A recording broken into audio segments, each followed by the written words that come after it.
Soyez les bienvenus pour ce tout premier numéro de l'Observatoire de l'immobilier. Ensemble, on va analyser, décrypter et surtout vous informer sur l'ensemble des tendances du marché et ce département par département, secteur par secteur. Et pour commencer, j'ai rendez-vous avec maître Johan Montbarbon.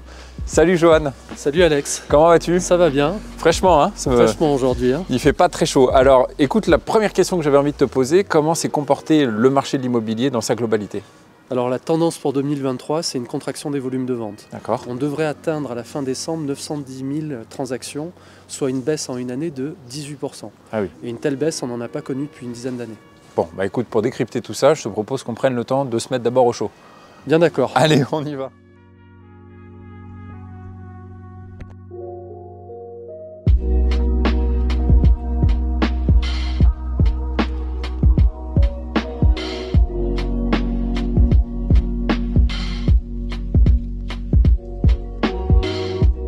Joanne, est-ce qu'on peut encore dire que le Covid est responsable de la contraction des volumes pour cette année? Oui, de manière indirecte, en fait, parce qu'à la sortie du Covid, au cours des années 2021 et 2022, on a connu une euphorie complète des transactions, qu'on n'avait jamais connue depuis que les statistiques existent, puisqu'on avait atteint en 2021 1 200 000 transactions et en 2022 1 100 000 transactions. On a nécessairement un moment de calme. On savait que ça allait arriver, on ne savait pas à quel moment ça se produirait. Donc là, on peut dire qu'on est de retour à la normale. On est sur un retour à la normale, exactement. Alors, est-ce que le Covid est aujourd'hui encore le seul responsable de cette tendance ou est-ce qu'il y a d'autres facteurs? Non, on a encore effectivement d'autres facteurs. L'inflation, tout d'abord, qui a limité la capacité d'achat des acquéreurs immobiliers, à tel point que les primo-accédants se sont vus carrément exclus des secteurs tendus comme Paris, Lyon. Ils n'achètent plus sur ces secteurs-là ou très peu. Dans la Drôme, on a encore des primo-accédants, simplement ils se positionnent sur des biens d'une autre typologie, une surface un peu plus petite. Autre facteur, on a eu les taux d'intérêt qui ont monté, donc nécessairement ça impacte à nouveau sur la capacité d'achat. Et troisième facteur qu'on sent depuis septembre à peu près, c'est l'attentisme. C'est-à-dire que les acheteurs attendent une baisse des prix. Alors du coup, Johan, est-ce qu'on peut enfin s'attendre à une baisse prochainement? Alors sur les statistiques qu'on va vous présenter à travers les différents secteurs drômois, on ne va pas vous montrer des chiffres fortement en baisse pour deux raisons. Parce qu'ils sont calculés sur un prix médian, qui lui en fait est la moyenne des prix, on va dire la médiane des prix qui a été pratiquée sur le marché immobilier. Donc ça c'est fonction de ce qu'on achète. Si on achète des produits de meilleure qualité, ou de surfaces plus petites, parce que les surfaces plus petites au mètre carré vont coûter plus cher, on va avoir un positionnement de prix un peu plus haut, alors que les prix peuvent être en contraction. Il y a un autre phénomène aussi, c'est que les statistiques qu'on vous annonce, c'est des statistiques qui sont annuelles. Or, la contraction des prix, et là l'unanimité des intervenants de l'Observatoire pourront vous le dire, la contraction qu'on ressent, ça a démarré au mois de septembre et ça s'est accéléré en fin d'année.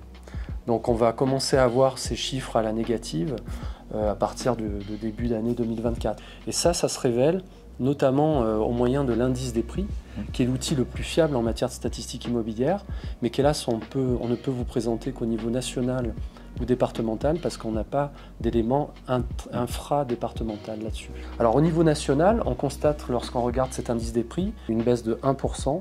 Et au niveau départemental, pour les appartements anciens et les maisons anciennes, on a une baisse de moins 1,8 et de moins 2,4%. Donc la contraction commence. Alors après le marché de l'ancien, sur le neuf, ça se passe comment?